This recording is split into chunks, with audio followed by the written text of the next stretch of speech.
किसी पर्वतीय प्रदेश में मंदविश नाम का एक बहुत बूढ़ा सांप रहता था। उम्र अधिक होने के कारण अब वह शिकार करने में असमर्थ हो गया था। एक दिन वह विचार करने लगा कि ऐसा क्या उपाय हो सकता है जिससे बिना परिश्रम किए ही उसकी आजीविका चलती रहे। हम कोई तरीका होना चाहिए जिससे मुझे बिना मेहनत के भोजन मिल सके।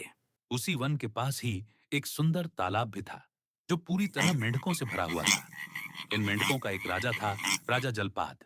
हरा चमकदार शरीर, सिर पर सुनहरा मुकुट, आराम पसंद राजा। आहा, कितने जीवंत छोटे प्राणी हैं। शायद ये मेरी सेवा कर सकते हैं। मंदविश उस तालाब के किनारे जा पहुंचा। वहां पहुंचकर वह दुखी और बेचैन होकर इधर उधर घूमने लगा। तालाब के किनारे बैठे एक मेंढक ने यह देखा तो आश्चर्य से पूछा। मामा, आज आप इतने परेशान क्यों लग रहे हैं? शाम हो गई है, फिर भी आप अपने भोजन की व्यवस्था नहीं कर रहे? बेटा, क्या करूं? मुझे तो अब भोजन की अभिलाषा ही नहीं रह गई है। ऐसा क्यों मामा? आज सुबह शिकार पर गया था। एक मेंढक दिखा, पर वह छिप गया। भ्रम में मैंने एक ब्राह्मण के पुत्र को काट लिया। दुखी पिता ने मुझे मेंढकों का वाहन बनने का शाप दे दिया।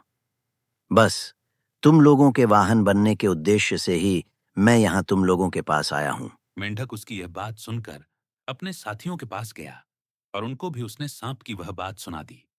ये बात धीरे धीरे सभी मेंढकों तक पहुंच गई। उनके राजा जलपाद को भी इसका समाचार मिला।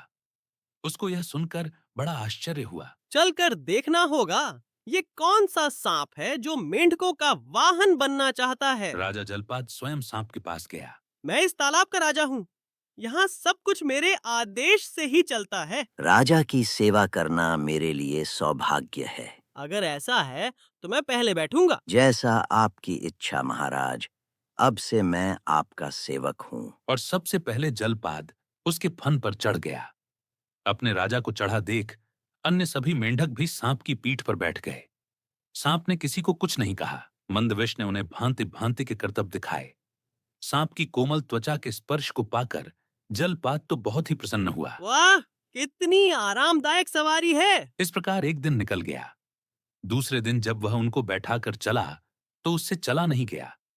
उसको देखकर जलपाद ने पूछा। क्या बात है, आज आप चल नहीं पा रहे हैं? हाँ, मैं आज भूखा हूँ, इसलिए चलने में कठिनाई हो रही है। जलपाद ने बिना सोचे बोला। ऐसी क्या बात है?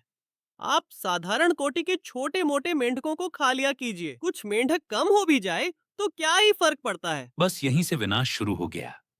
सांप रोज बिना मेहनत के मेंढकों को खाने लगा। किंतु जलपाद यह भी नहीं समझ पाया कि अपने थोड़े से सुख और आराम के लिए वह अपने ही वंश का नाश कर रहा है। एक एक करके सब खत्म। इन मूर्खों को बहकाना कितना आसान है।